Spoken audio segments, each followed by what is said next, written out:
Hello friends, I'm Dr. Miyoka and welcome to Siasa Junction.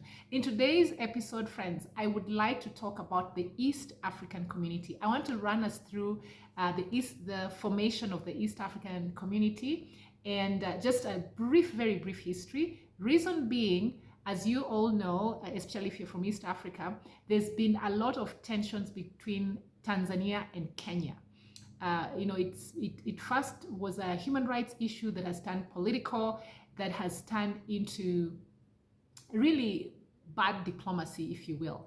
And so I want to go back to talking about the East African community, just so for the sake of all of us understanding why it is we set up the EAC, why this economic bloc is even in existence in the first place. So historically, the EAC was formed in 1967. This was like way after independence for most of these East African countries.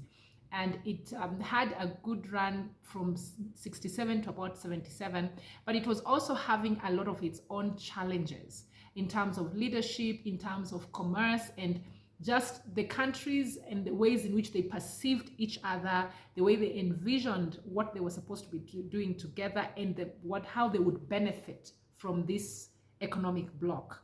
And by 1977, mid-1977, the East African community was not doing well.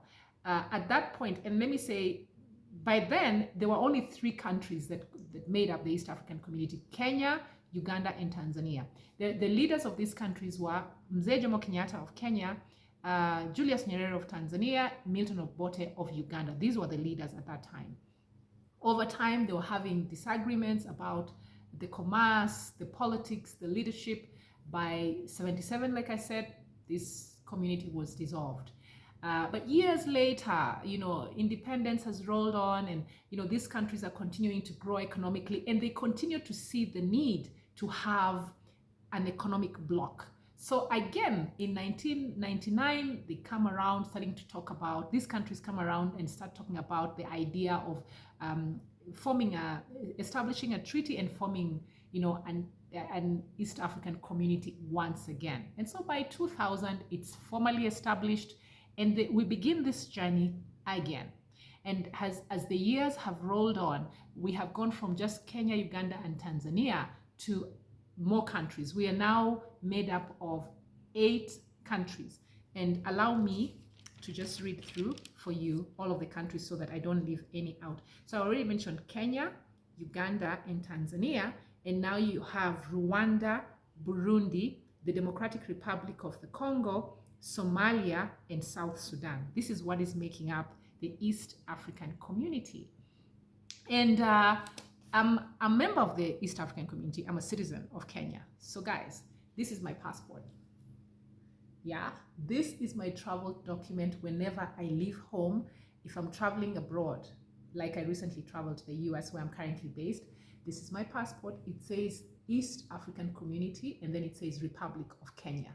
Okay, now I'm not the only one carrying these blue passports. There's millions of other people from any of these 8 countries that are carrying this passport. So what does that say? It says that any of us that are carrying this blue passport, member countries, we are a community. Yeah, we are integrated in so many ways. We are politically integrated, socially integrated.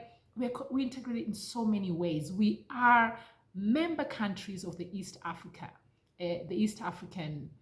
Federation. So East Africa is home for us. So I can't, as a Kenyan, say a Tanzanian should not come to Kenya, or a Tanzanian say I, as a Kenyan, cannot go to Tanzania or to Uganda for the Ugandans, or to Rwanda, Burundi, whatever, because we're doing business together, and our hope is to establish a bloc where we can even have a single currency. There's a lot of things that the East African community wants to do.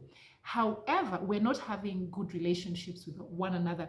We've had a long history of poor relations since the establishment of the East African Federation in 1967. And now it just seems like we're going back to those poor relations once again. And it's just disturbing to watch. this play out. Yeah, it just, for me, I see that our countries, for example, Kenya and Tanzania, it just seems like they are so focused on the economic angle and are ignoring diplomacy and the ways in which we relate and communicate. And yet, friends, as you know, if you don't have good communication with each other, there's very little business you're going to do, because over time you just fall out, you know.